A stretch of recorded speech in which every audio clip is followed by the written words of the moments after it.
Hey friends, I wanted to give you guys a garden update on the Headkicks community garden. I put this off for a while because there are things that are unfinished and kind of all over the place, but let's just be honest, things in the garden are never finished. They're always in progress. So I wanted to show you guys around. So let's get to it. In this front little bed right here, we've got a ton of flowers. All kind of beautiful things. We got some cactus zinnias over there, some other zinnias, an Indian blanket right over there, snapdragons, our Mexican sunflower right up there in the top. And this first bed right behind that is our pepper bed. So right down here, we've got some Kajari melons that are gonna grow up the trellis and be little personal size melons. We've also got some spinach and some sorrel. And this sorrel is my kids' favorite snack ever. They come out here all the time. They're always eating it. If you've never grown sorrel, it's spinach. It tastes like a lemon, and it is unbelievably good. I have a bunch of that. We've got our basil. Check out this borage. Borage to me looks like these little like spikes are gonna shoot blue and pink rays at any pest coming to the garden. There, our protectors of the tomatoes. We've got our Little Bites cherry tomatoes growing over here on both the fronts. These are going to be a massive black-eyed Susan bush. And then we have more borage that you can see. We've got a whole bunch more sorrel. These are going to be some little personal watermelons. And then over here we've got a whole bunch of weeds and flowers coming up in our thyme, rosemary, and oregano. And then on this side, we've got all of our glorious little peppers. So over here, we're starting with our hot peppers. There's a fish pepper. Then we've got our early jalapeno. You can see some back there. This is a hot wax. We just picked some off of yesterday. And here we have a sugar rush peach pepper, which is supposed to be a little bit sweet. I have our Jolly Jester marigolds, which I planted these. I bought seeds this year, started all of these things from seeds. And last year my marigolds were really small, so I planted them all throughout the bed instead of in our little holes. And they're huge. Like these are easily like this right here is one marigold, and that's like at least 10 times bigger than mine were last year. And so I'm like, like you're taking up pepper space. I'm not really sure what I'm gonna do about those, but they're these beautiful, rich colors that kind of change as they grow. In the back, we've got some just traditional California Wonder peppers. Back here, that is a shishito pepper. We've got another shishito pepper up here. Hiding way back here behind this massive marigold is a habanada, which is a heatless habanero plant. I have another little habanada up here that's just taking a little bit more time than the other. And the back is a Jimmy Nardello, and this is also a Jimmy Nardello. Those are my absolute favorite peppers. We got some celery hanging out, hiding in the back. And then one of my most favorite, the Mexican sunflowers. These have the most velvety stems, and they're so great in the garden. Kind of give you another little view of our flowers that we've got growing. These things are so pretty, and I can't wait for this to just start blooming and coming out. This side of the garden is like flourishing, and this little side, these little plants are not too sure about it. Then on the other side, we've got this big, pretty plant going here. And these arch trellises are going to be covered. This is a tromboncino squash. We have a silver slicer right over there, and then our two watermelons are going to grow on this side. This tromboncino squash is already like falling all out of the garden. You can see a little one right there. On this side, we've got some eggplants. We planted some little radishes. If you guys saw, Sweet Esther planted those. This is new to me. This is strawberry spinach, and it's supposed to be an edible spinach in the summer that puts off these little red, what looks like stems of raspberries. I'm really excited to try those. And then these are gonna be silver slicer cucumbers. You can see some little tiny cucumbers in there that we've been pollinating, and these are some longevity spinach.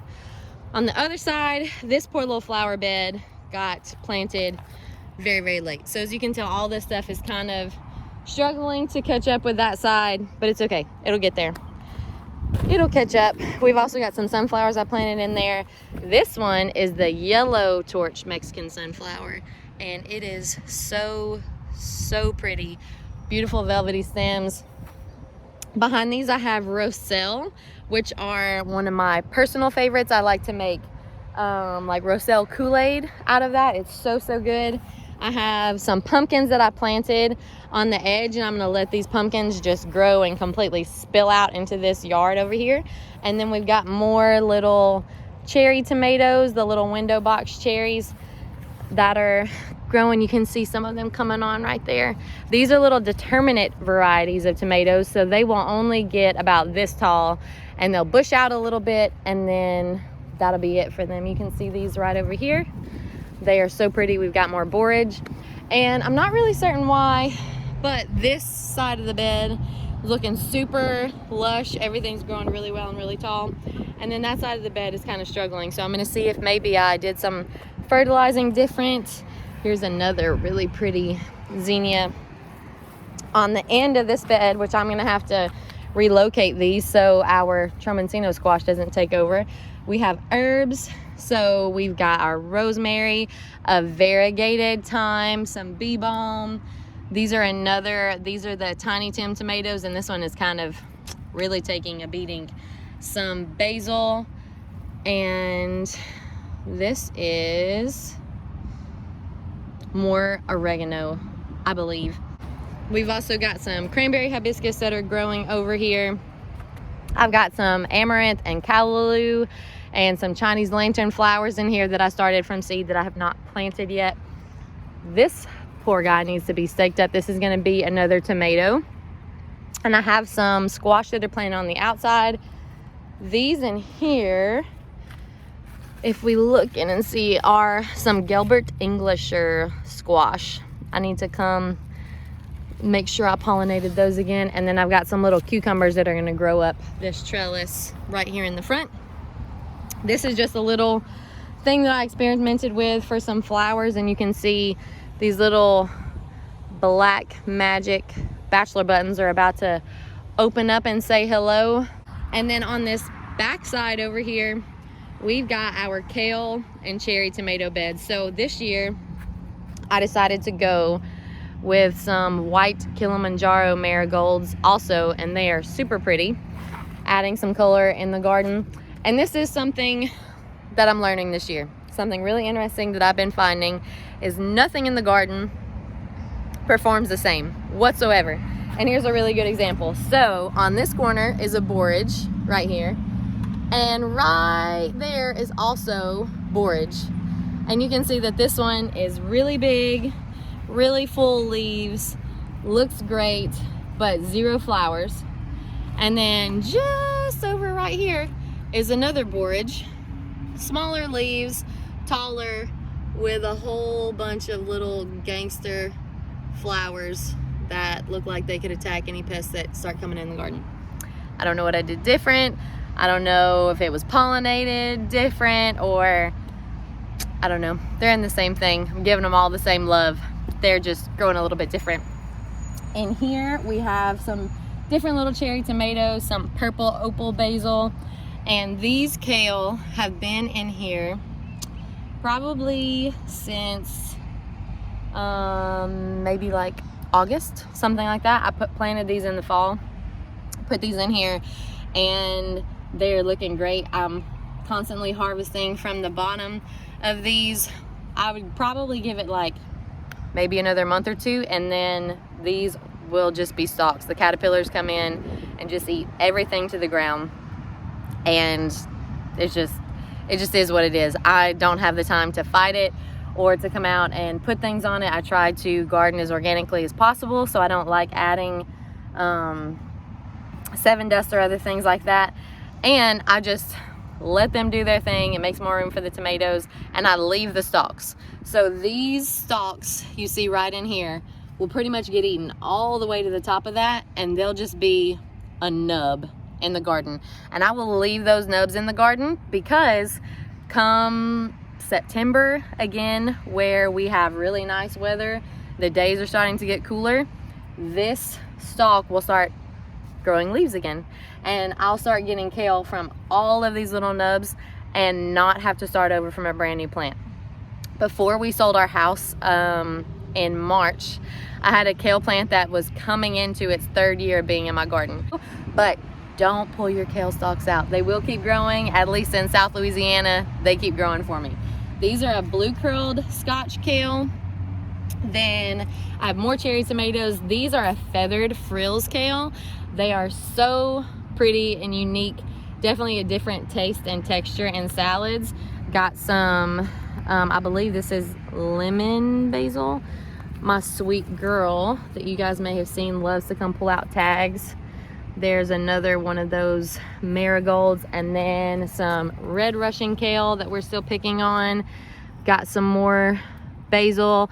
These are Mexican mint marigolds, and I cannot wait for them to bloom. I'm super excited to see what those look like. And then we have some celery over there, more tomatoes over here, and then I've got some more lettuce leaf basil in here, and some big beautiful black creme tomatoes in that one. This back bed has some squash in there. These marigolds are just kind of taking over that area. We've got more basil in the back that needs to not go to seed for me.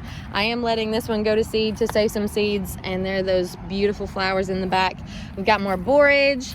I planted some Thai pink egg tomatoes here because they are determinate, and I'll just stake them up here, and some cucumbers along the back that'll grow along this trellis, and then some of these beautiful little sun gold cherry tomatoes right there.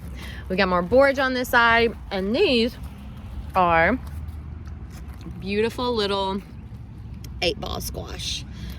They are super fun to grow, and they are very prolific. Their leaves are variegated, so you may look at this and be like, you've got like blight or mildew, but that's actually just the way the leaves grow. Over here is our tomatillos. So these are both gonna be purple tomatillos. You can see some forming in there already. We've got in here some Ford Hook Swiss chard that's growing, and some orach in the back. I've never grown this, but this is I believe it's called Magenta Magic orach. This is also supposed to be a green that you can eat in the summer. And then the back, hiding back there, is some cranberry hibiscus, and these are some Dr. Witchy's yellow tomatillo. We've got our big compost bin over here where all of our members can come and throw their compost anytime they like. And then our last little bin in the middle, this was a black-eyed Susan that has been here since last March. And oh look, we got some little doubles going on in there. This has been here since March and made it through our crazy freeze that we had with some 20-degree weather. Put a little box over it, said a prayer, and it's still here. We've got some lettuce and more sorrel that you can see my daughter has come and almost munched all the way down. We've got another Thai pink egg inside. This is some arugula that I've let go to seed, trying to bring the pollinators to the garden. Some sunflowers are volunteering, celery on the bottom, more basil, more cherry tomatoes, and then these were a super sweet little surprise.